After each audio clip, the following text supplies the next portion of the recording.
Alors, quand on se laisse aller à explorer des formes, à explorer des lignes, il y a toutes sortes de liens qui se font. Puis là, je vais vous donner un exemple de liens qui se font.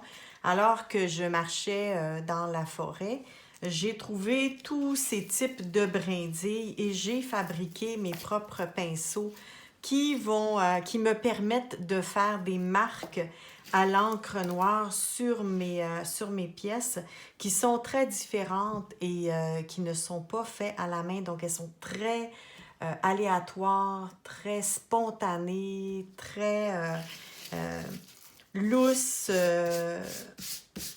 non calculées, etc. Alors, je vais vous faire une démonstration de ceci. Donc, je vais préparer un peu d'encre. Je pense que ça pourrait être bien comme petit contenant. Oui, je pense que oui. Alors, je vais vous faire une démonstration.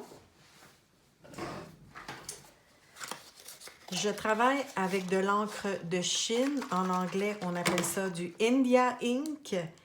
Ça tâche énormément. Il faut être très prudent avec ce produit. Et ça a une senteur très forte aussi. Donc, de l'encre de Chine.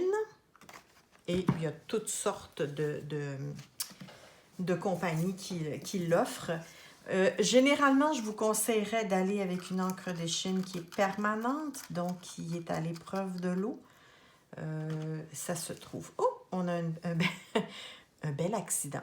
Alors, avec ces outils-là, ce que je peux me permettre de faire sur mes pièces, ce sont vraiment des lignes absolument intéressantes et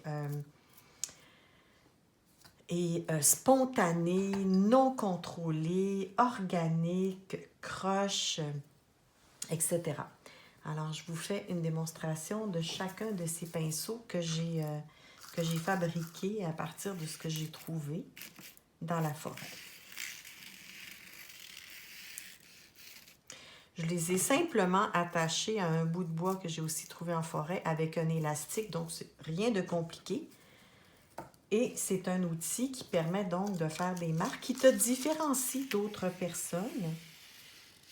Donc, au lieu de faire le même type de marque qu'un autre artiste, eh bien, je développe mes marques à moi, mes traits, mes lignes, ma façon de faire particulière. Et ça, je vous invite donc à faire des recherches pour voir qu'est-ce qui vous caractérise. Puis de toute façon, si vous construisez ce genre de pinceau, vos marques vont définitivement être différentes des miennes, j'imagine en tout cas, parce qu'on n'a pas tous le même matériel, on n'a pas tous le même coup pour l'appliquer, la même façon.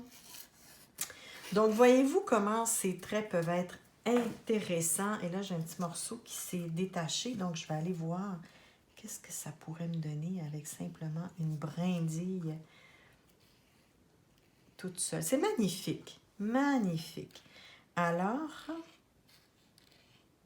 je vous invite donc à explorer, à découvrir différents outils pour appliquer vos médiums selon ce que vous choisissez. Comme je vous dis, moi, j'adore travailler avec l'encre de Chine.